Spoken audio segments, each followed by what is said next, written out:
So this morning we are in our Google Classroom, and so there are a lot of people already in here. So if you're not in our Google Classroom, I will quick drop the class code in our chat just so that you have it in case you were not here last week. So feel free to join the Google Classroom.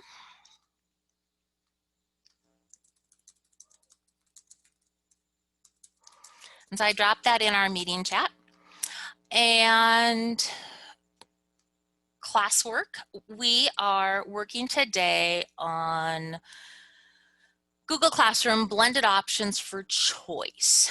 And so I am going to copy the link to this topic and share that in the chat because that'll be a quick way for you to drop in and go directly to where I want you to go. So here is today's topic. So we have one assignment posted there, and it is, I call it best practices for teaching online because we do cover just a lot of different things in this topic. And so when we click on, I would recommend clicking on View Assignment when you are in as a student. And then you can go in and click on the document. And I do encourage you to go ahead and do that so that you can follow along. There are various resources and things that we will interact with as we go so that you have an opportunity to check things out. So one of the things that I have really, as we've been moving content online, one of the things that I've observed is, and I struggle with it too, is how do you take what we traditionally did face-to-face, how do you best transition that into an online module? Because we still have face-to-face options. I mean, we still have like Zoom meetings, and we have live options. You know, but how do we keep the interactivity? How do we keep, you know, everything rolling in an online format? And so the blended model is a really great way to go. Dr. Catlin Tucker has written a number of books on blended learning, and they are in Ty Reads. And so if you guys aren't in Ty Reads, I did drop them in materials for content. I added our Ty Reads professional development e-library resources there. And so if you are interested in Ty Reads, you have access to that when you sign up with your school email address. And I would set up your account for you today. And so Ty Reads, out of curiosity on your participants tab, I'm just really curious who has a Ty Reads account or who has used Ty Reads before, who hasn't? Yes, no.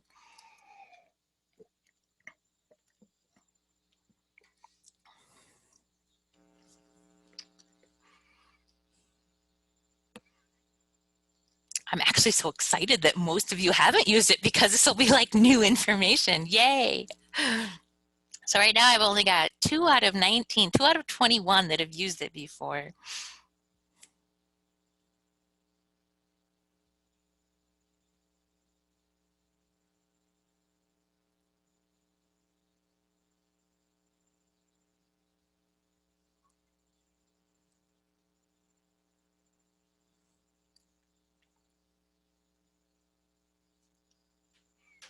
No Ty Reads. Okay, never used it. All right, well, let me quick show you this because a lot of the content that we are using and doing will you have supporting resources in Ty Reads.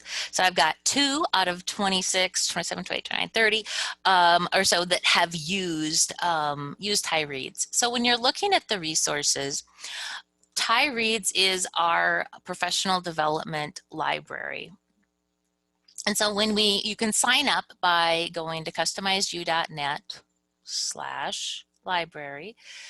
and there is a sign up button, and that will give you the a form to sign up, and then I can set up your account.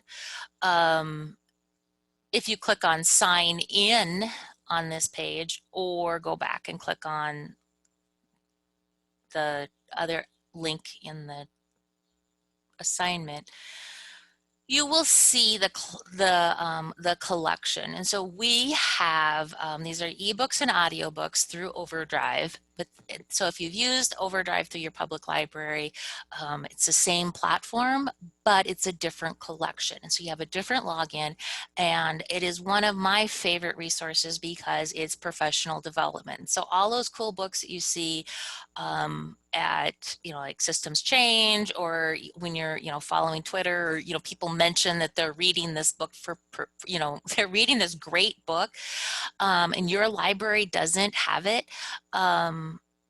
Ty Reads may. And the really awesome thing is Ty Reads has the capability to,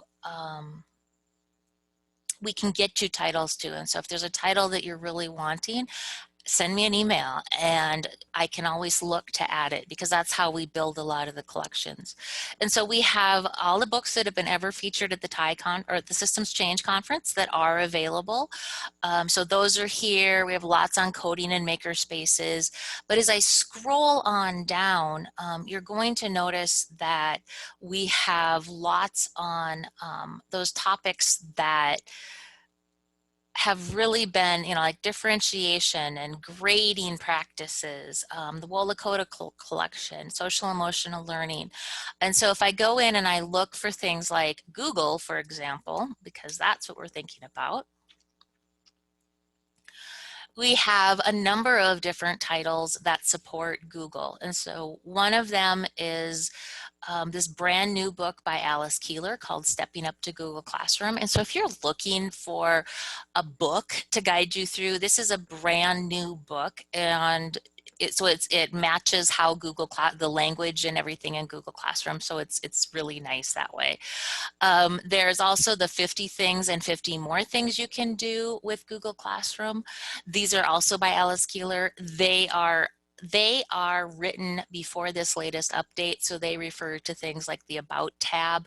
However, the ideas are great because you can translate them to, oh, well, if they talk about the About tab, I could use that as materials type of thing. You guys don't care as much for the Google Apps for Littles, but there is Google Apps for teaching math. And this is an awesome book too, because it really gives you some great ways to translate teaching math into an online environment and how to do it effectively. So that's Google. And then Blended. So we were looking for Dr. Catlin Tucker. And so I've got two of her books in here right now. We have Balance with Blended Learning and Blended Learning in Action. And so as you are, wanting to get more information, her blog is great, but we also have books by her. So you have a number of options. And I see you guys are signing up, which is super cool. So when we do a little exploration time, I will let you guys, I will create accounts. And so that's the Ty Reads resources. So if you want to know more about the Blended and Dr. Catlin Tucker, those are really great places. Dr. Catlin Tucker's blog is also a really great resource, and she, oh, Laura, thanks. I'm glad to know you have the physical book. That's awesome.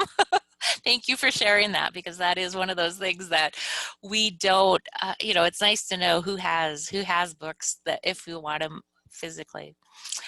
So as we're looking at these, Dr. Tucker posted this blog post about, in May, I think it was. And it was really good because as I'm thinking about building my online content,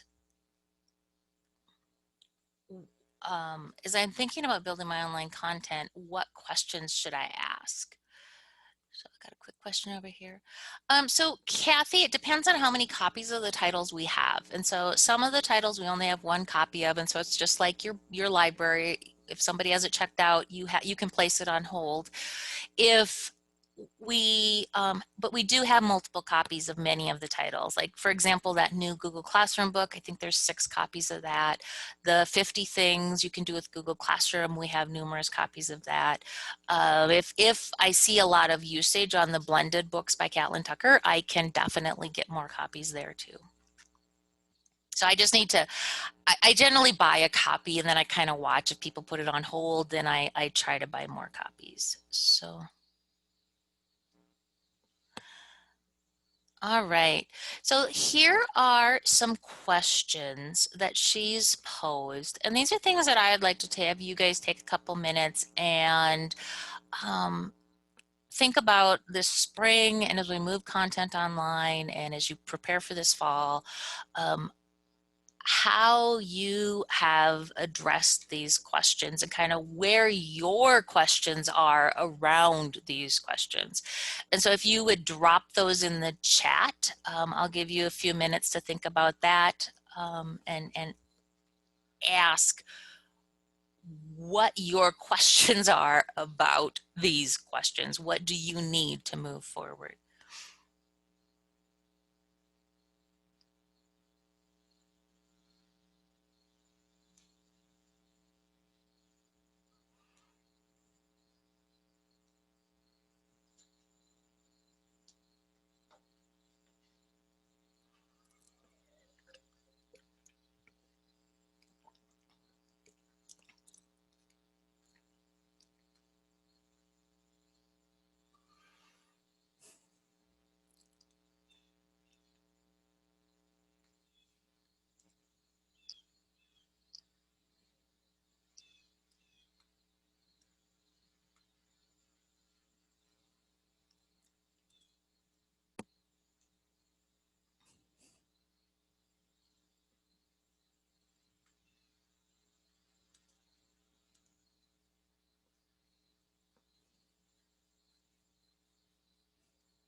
All right, I'm seeing some really good responses come up, but I'll give you guys a couple more seconds to think about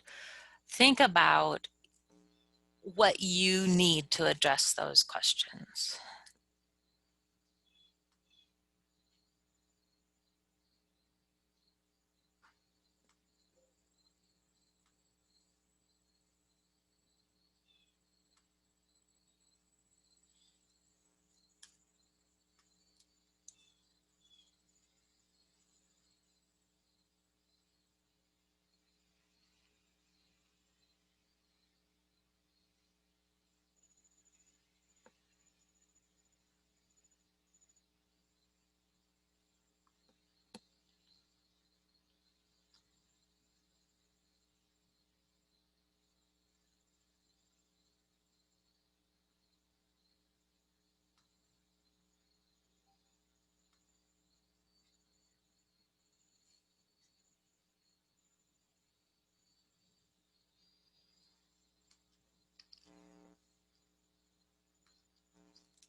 You guys have some amazing, amazing questions and comments. And so I'm actually very excited.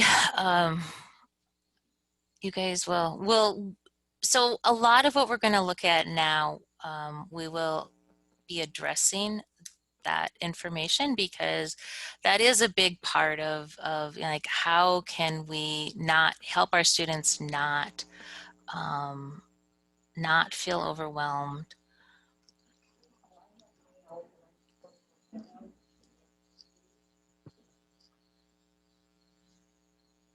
Oh, Luann, I like that idea of the practice assignments, and that is something else that I think will be really good as we roll along, and we can talk about it.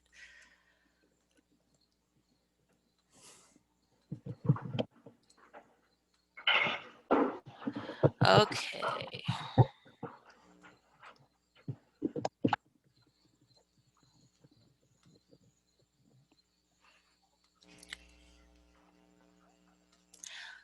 All right. So really great conversation and thoughts in the chat. I really um, excited, to read through this. And things like Melinda, you noted that if you put deadlines on your assignments, they show up on a student's calendar, and they do. And they will show up on your calendar also, and so we can look at that expectations type thing.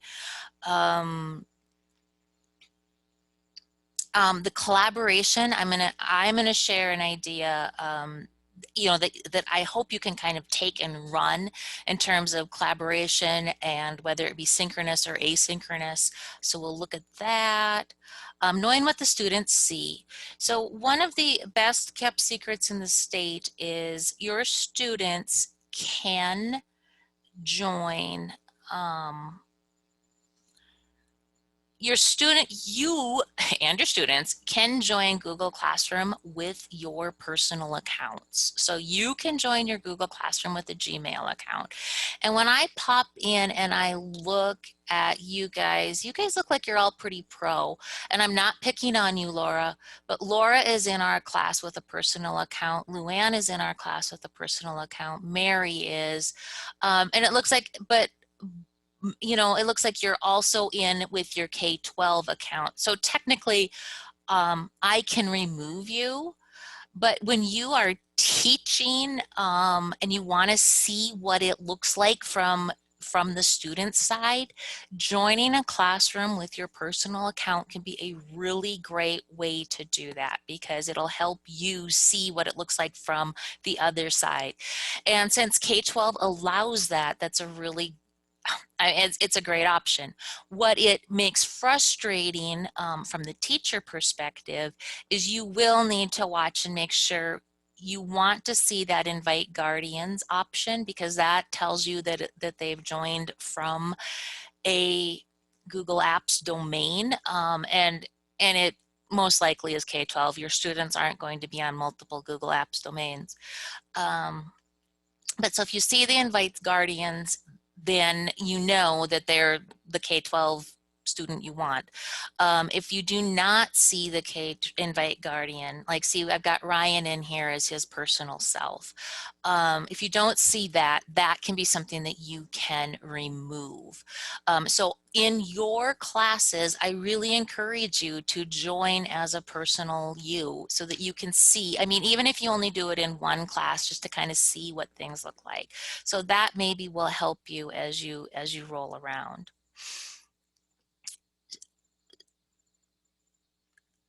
To be able to see what's going on.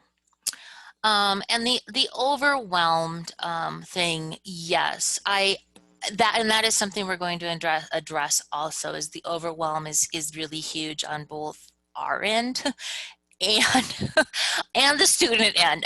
So it's real. All right, so let's go back and look at. So as we kind of roll on through and those questions, one of the things that I really like about Dr. Tucker is she has done some really great resources in terms of building blocks of an online lesson. And so one of the things that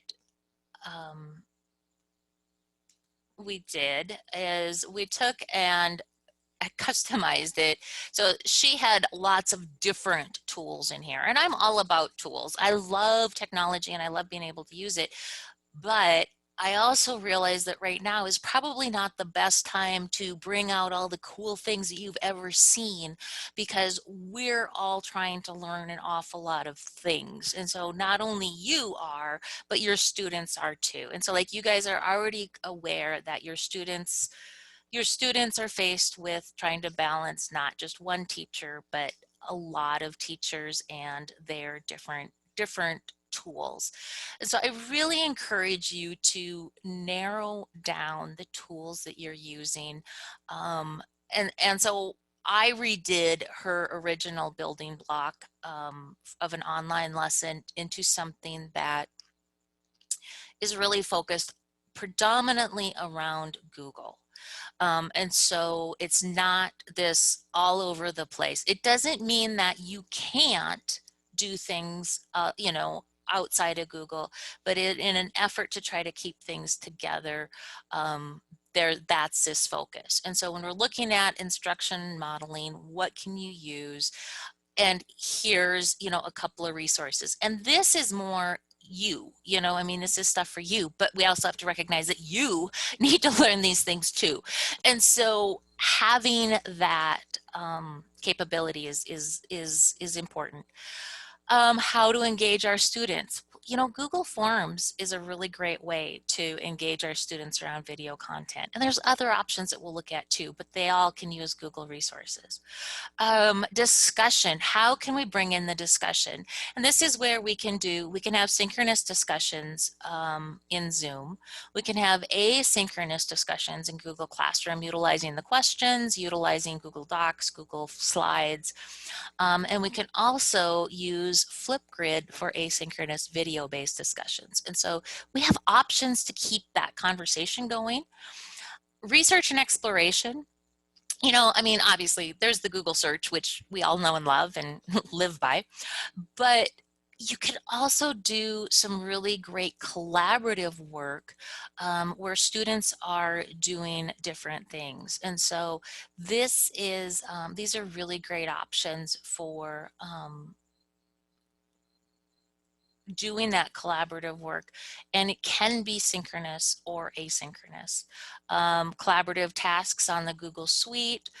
And then when we got down to practice and review, I did throw in some other things because many of us we use Google Forms, but we also use quizzes and Kahoot and Quizlet and Khan Academy in our back before COVID. And so continuing, those are all really great tools. And so if you haven't used them, don't feel any stress. Don't feel like you have to. Focus on Google Forms. But if you have used them, these are great options. And then, how do you do that assessment? And this is, I think, one of the harder things as we move into more of an online environment, is because it's so different from what we've done previously. We could hand out a test, we can see what the kids are doing. I mean, now everything's open book. It could be open neighbor for all we know. And so how do you facilitate getting a good assessment of what your kids know? And so, Google Forms can run as a quiz. You can do it on a locked browser on a Chromebook. So you have those options.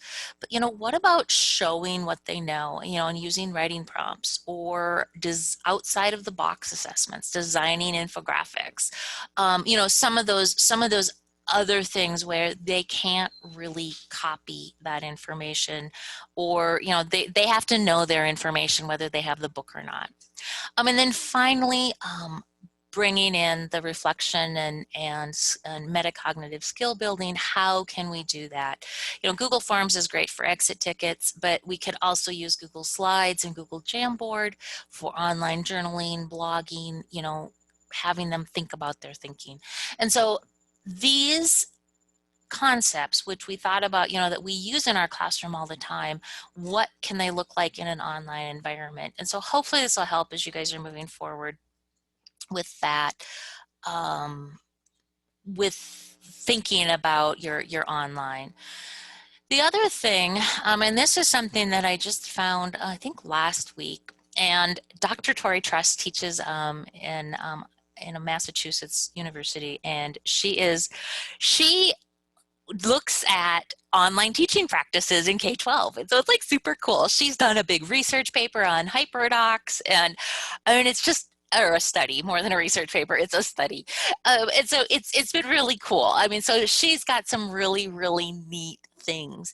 And so I shared with you this Rethinking Teaching 2020 because it has just some really great alternatives. You know, instead of your long lecture, do mini lessons with active learning. And she ties in the research. So it's not just like somebody out there saying, oh yeah, this is a good idea. Worksheets. She gives different ideas for, you know, instead of a worksheet, what you can do. The feed forward concept versus feedback. Using mastery learning. That universal design for learning, the UDL strategies. And so UDL is such a great practice to think about as you're moving content online, because we can provide resources so much easier because you can give students a video, for example, that they can watch and rewatch. That I love this 100% live classes, you know, doing the low tech and asynchronous. And hang on, we'll get to samples. Having the culturally relevant pedagogy, and then connected learning and social activities. And I do the social activities that she gives are really some fun ones, and these are for high school, college, and graduate, but she has some different ideas. And you know, one of the things that I really noticed, I had a high schooler during COVID, and one of the things I really noticed was the things that they did together for learning. Even before COVID, they did a lot of stuff online, but during COVID, you know, they did. I saw watch parties, I saw trivia, I saw them create presentations, you guys, and give each other presentations. I mean, and they had crazy topics, but they were citing sources. I'm like, you guys don't have enough to do, but it was so cool. You know, I mean, they're citing sources, they're doing persuasive sweet speeches on really weird topics. So when you think about it, and virtual book clubs, this is something that one of the librarians I work with in Sioux Falls had a virtual book club for her kids. She did it online, and they were doing Harry Potter. She had a dad who was deployed join the book club with his daughter. I mean, and so, that was something that was just like so awesome. And she had 40, 50 families participate, which was even cooler, you know. And so those are the kinds of things that when we think about um, our online environment can be a rich, rewarding environment. It just takes a little bit of transition. Um, Lots of things about, you know, teaching during COVID. One of the things that I really appreciate is the high deadlines, but being flexible, or high expectations, but being really flexible. And then also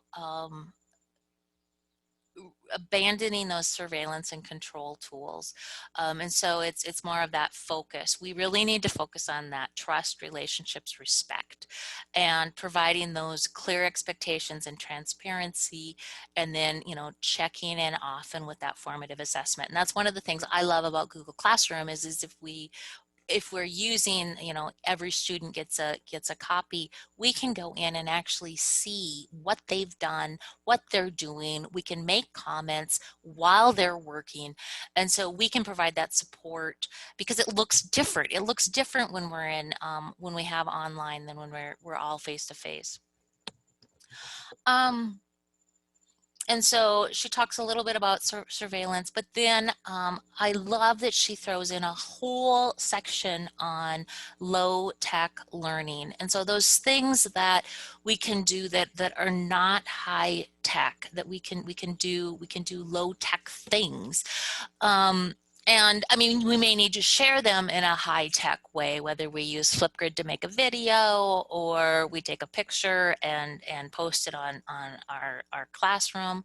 And this Kids Have All the Right Stuff. This is a website that it's based on a book for young writers, but it has amazing ideas. And it just came out in December, and I'm just it's got some such cool ideas when you go in and looking at information, looking at ideas, and so journals and diaries and autobiographies and all those things. And so I encourage you to check it out if you're looking for that kind of resource. So these are ideas to kind of keep in mind as we're moving forward and starting to think about our assignments and what we can adjust and what we can change. So that's Dr. Tori Trust. She's got other cool things on her site, so that's pretty neat. So wait, that seems overwhelming. And so this is really where I encourage you to really focus on one tool for many things. And so use Google Slides. Use Google Slides to share content information, use Google Slides for collaboration, use Google Slides for um, collaborative collaborative discussion. You can use Google Slides for so many things. And so with that tool, you guys don't have to, I mean, you can learn them really well and your kids. And so it's like one thing that we're using. Flipgrid is another tool, and I'm curious, we'll use our participants tab again. I'm really curious who here has used Flipgrid? Yes, no, in your participants.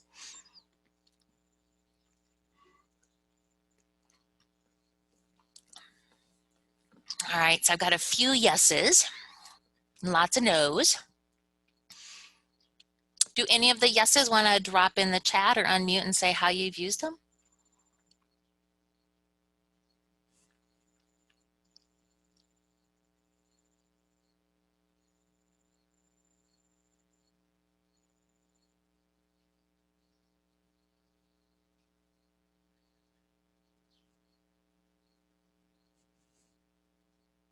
Oh, nice. So Amanda, did you use it did you use it as a teacher or did you use it as a student?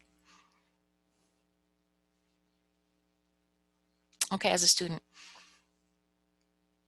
Oh, nice. You've used it to help review for a test or a quiz. Cool.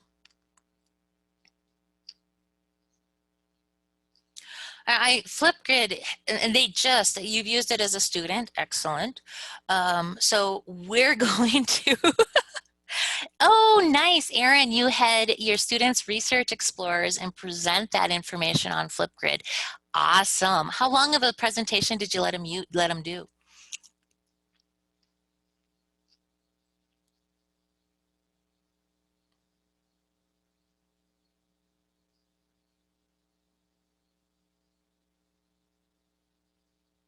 Okay, between 2 and 5 minutes. Okay, because Flipgrid does have a 10-minute limit now, which is awesome. That just came out during right at this, as we went online for COVID. That came out, and so that was a really great tool. Oh, nice. Rachel uses a check-in with kids during our distance learning this spring. Yes, it's a great way to do a quick check-in. There's so many things you can do with it, and we are going to look at it because there's it's one of those platforms that once you see how you can use it both from the teacher side, but you can also use it from the student side. It's just super easy. My senior used it in AP Lit as the discussion. And that was one of the interesting things where his teacher had already been using Google Classroom all year. And so he was used to getting his information online, turning in papers online. He was used to that. But obviously they used this live class time as their discussion time. And when we went online, that was really challenging.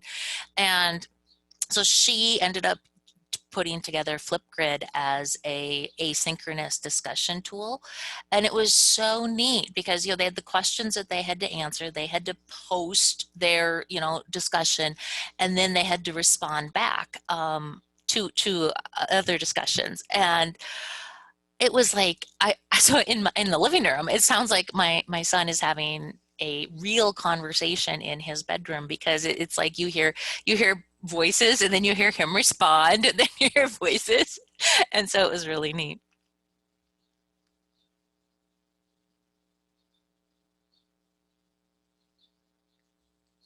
Erin, so Melissa, I love that idea as eighth grade ELA, an optional way to reveal identity. And Erin, yes, it does take time to get them to feel comfortable. And that's one of the things that I'll show you, some of the tools in Flipgrid right now, that they don't necessarily have to record themselves as like a talking head, which is so nice, because I hate doing the talking head too. So I hear ya. All right. So Gail, tongue twisters. Yes, and if you can use Flipgrid for some, less Melinda, you talk about using it as a check-in. Um, yes, the students can use an avatar, and also I'll show you, they can record their screen. They can also record just if they're using their phone or a device that has a front-facing camera, they can face it to the wall if they need to. So you have options so that you don't have to have your face um, talking, which is really nice. Um,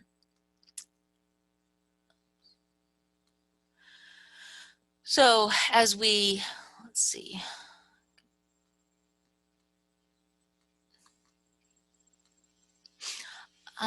So the other thing with the technology tools is, don't feel like you need to be the expert.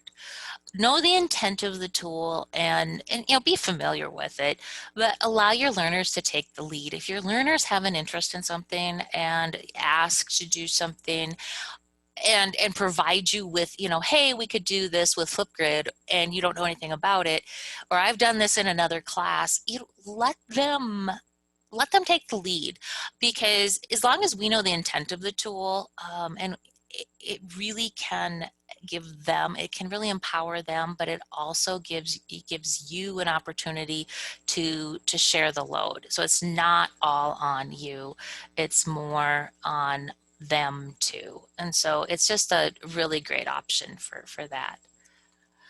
Um, Another thing to think about is, it doesn't have to be perfect. And so this is awesome. So we just talked about how you can add yourself in your Google Classroom to be able to see what it looks like from the student side. But try things, and then ask your learners. One of my colleagues, who she's retired eighth grade English, but she would her first period class, she called them her guinea pigs, and she'd be like, they'd tell her if things didn't work, and so by the time third period came around, she's like, first period told me all the things. And so it's really, you ask your learners, and ask them, does this work for you? Are you doing good with this? What do you need? And then finally, remember the grace. We're all learning, and we're all learning so much so fast right now. And so I'm so glad that you guys are thinking about, not overwhelming your learners, and how we can help our learners do as well as they can this year, just because it's going to be a lot. But also, remember, we are learning too. So give yourself some grace. And I love that, in the questions and comments earlier, you guys commented on, sharing resources of, how-tos with your learners. I really encourage you to collaborate on that, even as a building, and say, hey, I'll make the Flipgrid how-to, or I'll find a Flipgrid how-to, and we can customize it for Douglas, and that will be Douglas's Flipgrid, so that so that the kids are getting the same message, and also you guys aren't all creating the wheel. And so it's like, we're going to use Flipgrid and here's the how-to, and it's the same for everybody. So I really encourage you guys to collaborate on that and take what's out there, reuse it, and make it yours. So definitely things to think about. So one of the things that as we move online, what moving online gives us is an opportunity to use video in ways that we've not used video before.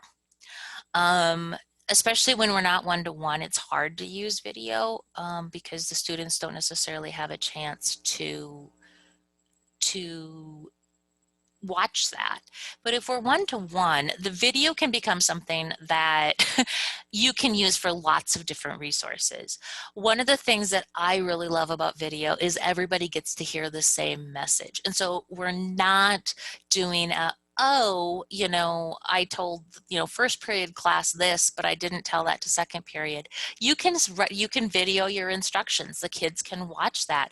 They can watch that. You can, if we're face to face, you can play it on the screen and they can watch that while you walk around and, you know, quick check homework or, you know, do something else that you need to do.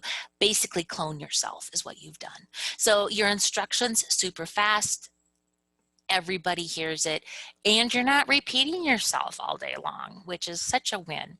One of my favorite videos ever, I teach the flipped classroom class, and one of my favorite videos ever, a teacher made how to thread the sewing machine in a fax class.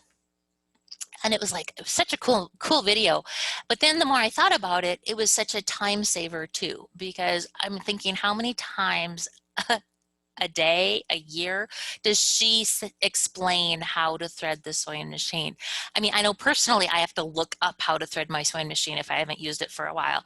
And so I just think, oh my gosh. So those are those kinds of things, you know, a great opportunity to allow students to rewatch the content and less repetition for you.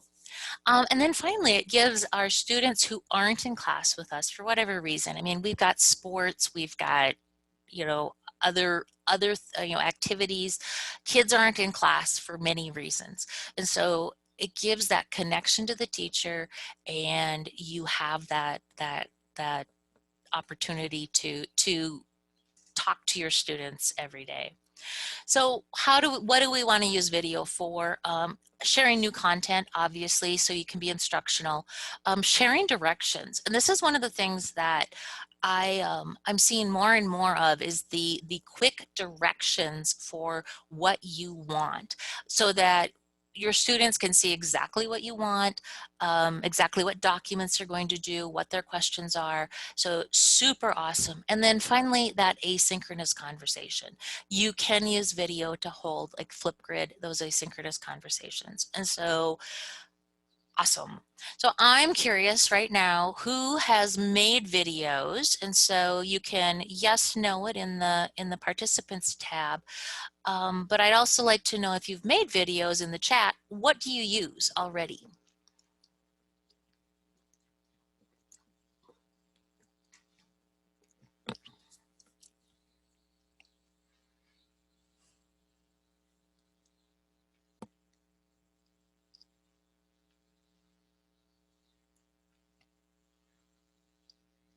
Screencast-O-Matic, Clips app. Ooh, I don't know what the Clips app is. Loom, Adobe Spark.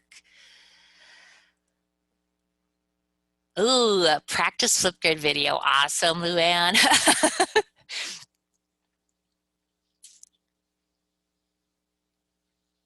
So I've got about 7 of you that have and 17 that haven't. Screencastify, Screencast-O-Matic. Nice.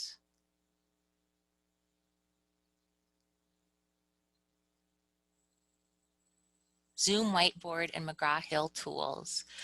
Michael, I'm glad you noted that using Zoom, because we can record in Zoom. Obviously, I am right now, and it is a really great tool. Oh, nice. Screencastify to share video instructions on a choice board. Yes, I love that. YouTube and video on your laptop, Beverly. Google Meets. Didn't try it in Zoom. Well, I mean, so like Google Meets, you can record two net currently, though they're changing so they allowed the recording this spring, and then unless you do the add-on, you don't get the recording option after September 30th. And then they added but we'll let you record and keep it for 30 days. And so just so you know, Google Meets might be iffy for long-term recording. Well, nice. So that's awesome. It's good to see that we have lots of different options. And so I do encourage you guys to follow along in the participants tab and click the yes, no, just because it is a great way for me to make sure that you guys are doing okay, and also just a way to kind of get your feedback in.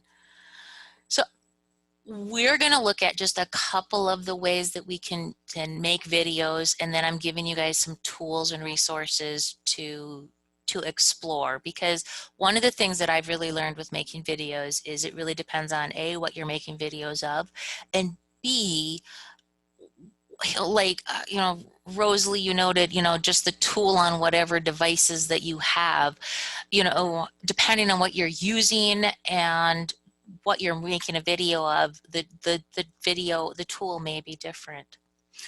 So Flipgrid Shorts. Flipgrid is my new favorite tool, and that was this spring. I discovered Flipgrid Shorts, and I love being able to make a short video that I can share. And so you can use them for instructions, demos, how to. It uses the Flipgrid platform. It's free, you guys, totally free. You have up to 10 minutes, and so you don't have to, you know, I mean, that's a long time. And then it stores directly in the cloud, so that's a real quick turnaround. Works on iOS, Android, and your computers, Chromebooks, all that.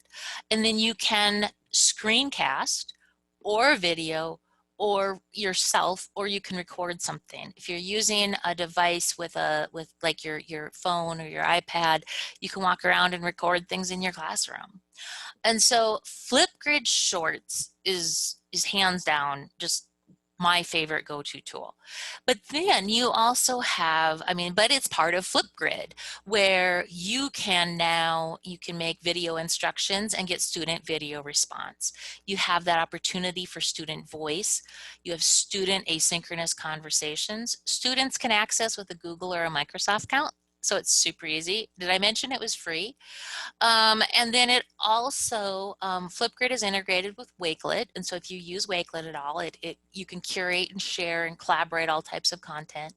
It's integrated with Microsoft Teams, and you can also easily share over with Google Classroom. So that's really awesome. And then there's a Chrome and an Edge extension. So Flipgrid is by far like my favorite tool, just because of all the things you can do with it. And that's one of the, you know, when we're talking about not overwhelming our students and ourselves, that's why Flipgrid is one of my favorites, because if we learn Flipgrid, we can do so much with it. A couple of other ones, and so we'll go back and look at Flipgrid here in a minute, but I do want to point out, so Screencastify, a number of people noted Screencastify. I do like Screencastify. It is one that I have used for a long time. You can capture your screen, your tab, your webcam. There's a Chrome extension. You have a free paid version. You get 5 minutes for the free version. But one of the things I love about it is the videos auto-save on Google Drive. And so super, you know, I mean, if you want to do something super fast, you can, you know, easily, they just save on Google Drive. So that's nice. Loom, a couple of you mentioned doing Loom. I didn't know anything about Loom until this spring, and Loom has become one of my go-to resources also, because you have lots of options, and it gives you some functionality that Screencastify and Flipgrid don't. And so you can, here again, capture your screen, your tab, your webcam. there's a Chrome extension or an app. And so with that option, the app gives you some more functionality that the Chrome extension doesn't. There's a free and a paid version. However, you guys, you're educators, you're so lucky. Um, yes, Melinda, it does give you better editing options. You have the Loom Pro is free for educators, and so that's what they gave everybody free in the spring. And then, you know, like most of the companies are like, yeah, come July or September, you know, whatever, it's no longer. They said, no, we're going to keep it free, and so you can get the next level upgraded version for free. The videos auto save to the cloud, and you have unlimited storage and unlimited video length, and so you don't have to worry about that. You are limited to 25 videos if you stay on the free version. And then they do have a really nice education. And then, you know, if you're bored, I'm kidding. Who's bored right now? If you've already used all those other ones and you're like, I'm still looking for that perfect recording tool. Seesaw, Adobe Spark, Screencast-O-Matic, and Zoom are other really great options. Adobe Spark has a free and paid option. I do a lot of Adobe Spark for making headers and things like that. Screencast-O-Matic is one that a number of you have mentioned, and then Zoom. Or if you use Teams, you know, any of those will give you that option to, you can be in a meeting without anybody there, and you can record yourself. And so I like using Zoom. I do Zoom for if I'm doing a long recording. I use Zoom. The thing with Zoom though is you need to save it to your computer and then you have to upload it somewhere. And so you either have to drop it on YouTube or put it on Google Drive, or you can drop it off into OneDrive, just depending on where you're storing your content. So those are recording options. So what we're going to do now is we're going to play in Flipgrid for a few minutes. We'll go through that, but then I'm going to turn you guys loose and give you an opportunity to look at video options. Before we do that, I do want to kind of talk a little bit about your considerations for making videos. So short. John Bergman wrote the Flip Classroom book, and he recommends keeping your videos about 1 minute to 1.5 minutes per grade level. And so that goes along with the Dr. Tory Trust's recommendations, you know, to keep your, you know, not do really long, you know, lectures, but to keep things shorter. And so keeping your lectures short and your videos to 1 minute and 1.5 minutes is really important. And the nice thing here is it gives you and your students an opportunity to watch and rewatch videos much easier. Make sure you have a distraction-free background, just because when we're trying to do a video, having the distractions can be it can be distracting for our learners. Clear visuals, and then the final thing is your videos don't have to be perfect. I've said a gazillion times in this session already. And while I don't like that, it's something I work on. It's also something that I'm not going to redo a video. In the Flip Classroom class, when I'm teaching that, I see a lot of people that, you know, they'll be like, oh my goodness, I had to do 10 retakes on this video before I got it so that I wanted to be able to do it. It's like, you're human and they don't need to be perfect. And so go in and, you know, keep that in mind as you work through this and plan. As you're working on your prep and doing a short video, do have a little plan. It just helps. Practice your software, and so that's what we're going to do next. And then I've got some more resources there on flipping your classroom, and we'll look at those in just a little bit. So let's go back up and play with Flipgrid real quick because it's like so fun. So I'm going to have to turn off my video because to play with Flipgrid and make the camera work, I need to have my video off. And so on all of these, if you guys want to practice any video, you will need to turn off your video unless you're using a separate device. All right, so Flipgrid. When we hop into Flipgrid for the first time, you're going to see this enter a join code, and this is what your students will have to do. They will never need to create an account. They will never need to do anything other than enter the join code and then log in with their Google or Microsoft account, which in South Dakota is the same, which is awesome. And so your very first time you can do educator sign up, and I'm already in, and so it just let me go. But your very first time, it will ask you to do educator sign up, select your Google or your Microsoft account and log in. And then it's going to ask you your name and your birth date, etc. But once you've done all that, you are at the point of creating your first topic. And topics are what what participants have to view and record their videos. But we're not looking at discussion right now. We're going to look across the top and we're going to look at shorts. Shorts give you the ability to record a video using the Flipgrid platform and the Flipgrid camera. So you have all of that functionality and you can share it anywhere. So I'm going to look, don't judge all my tools, all my windows that I have open. So when I go to Flipgrid in the account that I use most of the time,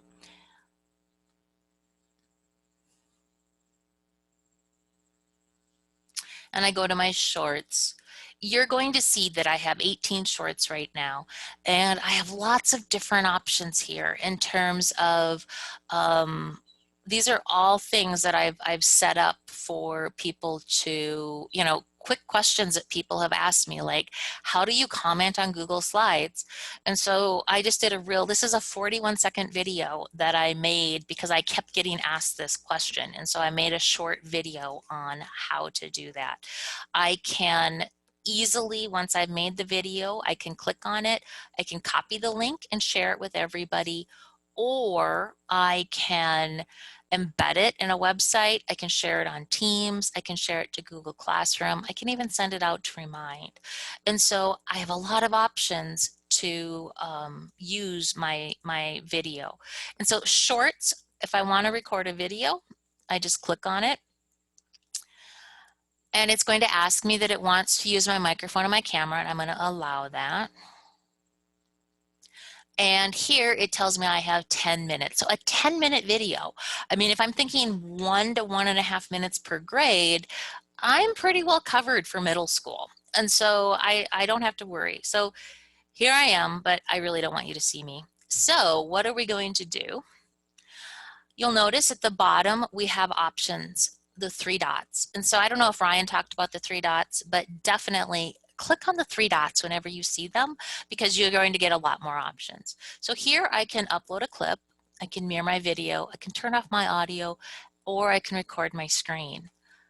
Record my screen is my favorite thing ever. And the thing that I love about this is I'm going to start my screen recording. And it looks so much like what we see when we want to share our screen in Zoom. You know, I mean, if I'm sharing my screen in Zoom or anything like that, I see I can do my entire screen. I can pick an application window. I can go all the way down to a Chrome tab if I want to. And so lots of options here that I can record. And so I can go here. I'm going to do this Zoom tab. You'll also notice that I have my head down here in the corner. I can nuke that. And so I don't have to even be in this video if I don't want to. And so I can click on, I'm going to go back to our best practices. I'm going to click on share. Now it's recording this tab and I can go through and talk about it. We're going to look at making videos in Flipgrid, then we're going to look at making videos in Screencastify. So I click stop.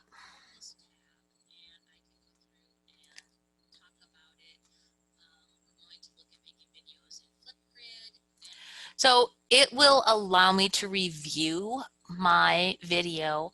I can I can trim. You'll notice that I have the blue bars, so I can do some trimming.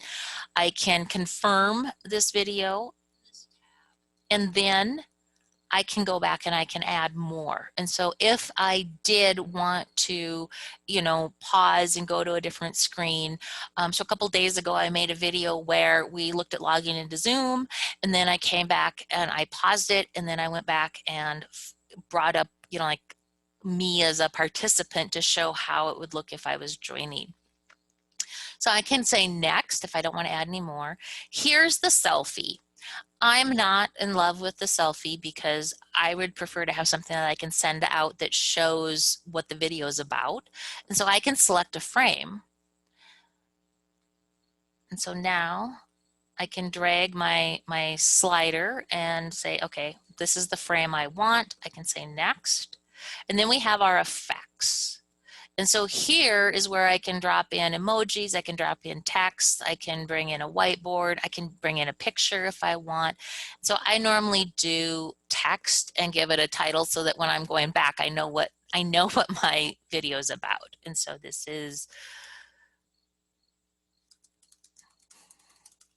so now that I'm done with that, I have options for text styles and backgrounds and all sorts of things now. I can click on next, it'll upload it, and boom, there it is. Now I can share it. I can copy and paste the link and drop it in our chat for the Zoom meeting if I want. My favorite is I can share to Google Classroom. And so if you are a teacher, you can share to anything that you're teaching. If you're a student, you can share, and students wouldn't make shorts, but if you're a student, you can share to anything with an assignment. So if I click on your class, I can choose an action. I can create an assignment, a question, make an announcement, or create material. And so this would probably be material. I can say go, and now I can title it, and I can say this is assignment explanation. Give it a description. I can throw it in a topic. And now I can post it. And when I say view, I'll go back into my Google Classroom and I can look at this week. Oh, I posted it to the wrong class. Sorry, guys. But here's the assignment explanation for this. I just dropped it in the wrong class. My bad. But so it would show up right in the class, which is so nice. And I can easily switch. So if I come back over here and I want it over here too, I can reuse a post. I can say that I'm going to select a post from Douglas, and I'm going to grab that last post. I'm going to reuse it. And there it is, and I can click on, and it'll go, because I've got your classes with the same topics, I click on post, and boom, it's there in your class now too. So super easy. So that's a really quick look at Flipgrid and how you can use it to record instructional videos for your students. A couple of other things just to show you before I turn you loose is we've talked about the discussion. And so discussion is how we can have the asynchronous discussion. There's topics and groups. Topics are single topics and they are not associated with a group. A group is a collection of topics. And so I typically have a group for, like, for you guys, I would make Douglas Middle School. There's a join code for the group. I can pick how students join, and I would say student email because your students have a Google or a Microsoft and a Google account, so that'll be really easy. If you didn't, you can use a username, but I would not in your situation. You can add the domains. K-12 is already added. You can add a guest password if you want to be able to invite families and guests to join the group. And so here I can duplicate topics should I want to that I've created in other classes, but I'm going to skip that for now. Now I can share the group, and this is also something I can share directly to my Google Classroom. When I go to the group, I now can go in and I could add a co-pilot if I wanted to add a colleague to be able to participate in this group with me. I can also go to the Discovery Library, which is like magic, because the Discovery Library is a collection of topics that have been created by the Flipgrid community. And so there's teachers like you guys, but there's also vendors and partners. And so if we scroll on down, you'll see, oops, I clicked on the Metropolitan Museum of Art. But so you have all these different topics here to begin with. As you scroll on down even more, you have a topic of the day, and then you also have a wonder of the day. And so if any of you have ever used Wonderopolis, this is partnered with Wonderopolis, and they give you a topic of the day, a wonder of the day that you could share to your classroom as a, you know, it could be your bell ringer. And they could, so an easy intro way to do this. If I wanted to add my topic, I can click it as add topic. I can make it an individual topic if I don't want to put it with a group, or I can drop it into my group.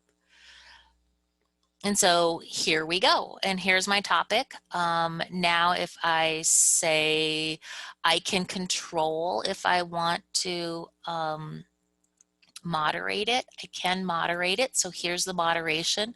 So if anybody submits a video here, it would be moderated.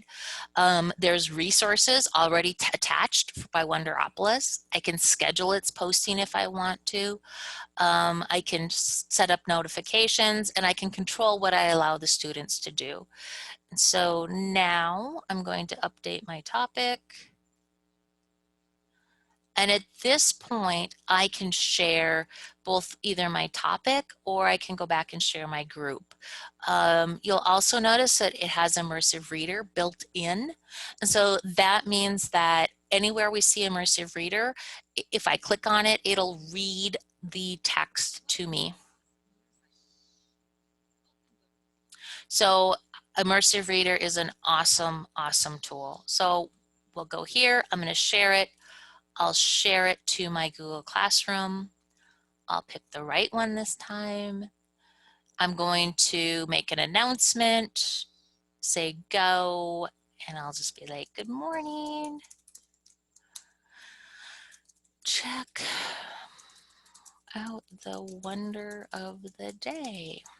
And I can post it, boom. And so that'll be an announcement on our class, unless I picked the wrong class again. No, I didn't, yay. So here's the wonder of the day.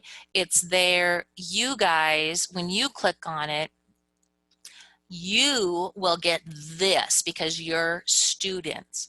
And so this is what your students will see. And so I can say join with Google. That simple, because I'm already logged into Google Classroom, so I'm already there. Now, as a student, I can go in and I can record a response. And so same process. And so if I don't want to record myself, and I have 1:30 for this, if I don't want to record myself, I have the 3 dots, and so I can record my screen if I want to. So I could record my screen if I didn't want to have myself in the screen. I've also had students do posts. So Mary, that's a really great question. And so yes, we could schedule it. So hold on. Yep. So I'm going to close out of this. I'm not going to make a video, but I've also, I think I turned moderation on for this one. And so when people do post, it will not get actually posted live until I as the teacher review it and publish it. And so that can also be a way, if you really want to just have a conversation with your students, you can use a moderated one where you don't turn them public. So that is really quickly Flipgrid. And so I'm going to answer a couple questions, and then I'm going to turn you guys loose to play around with Flipgrid and or explore some of the other recording tools. So are you able to put a time on assignments? So yes, we can put a time on assignments. And so when I am either doing my stream, I can, when I can, oh, so I can, so here's a sample post. I can schedule that post. And so at this point, I can say when I want it to post, and I can also say what time I want it to post. So I have that option. I believe Ryan posted this morning at 7:04 a welcome to 6th grade. And so that was something that he had scheduled on last week when he was working with you guys. And so Flipgrid has a little bit less control. If I go in and I edit my Flipgrid topic here, I can schedule when a topic goes live, but I can only schedule it it goes active from 12:01 and then it freezes at 11:59 on our time zone. And my time zone is set to American Chicago. And so I can update my time zone. But so you don't have, if you want to have a topic go live, you are limited. But if you want an assignment to go live, you have much more control. Same difference, so we can do it in announcements. We can also do it with classwork. When I create an assignment or reuse an assignment, I can schedule that when it goes live, and I can do it down to the minute. One of the things that you can't do is you can't make it disappear. And so also, if you want to,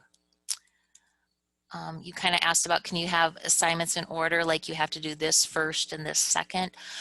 There really isn't a lock unlock option. And so, I mean, you could do fancy things in Google Forms and, have things be set up, but in Google Classroom, unless you schedule them to post, you can't say when you post this, when you turn in this assignment, then you'll get this next assignment. So you don't have that functionality. Sorry. All right, any other questions about Flipgrid or the videos before I give you about 15 minutes to play around with all this stuff?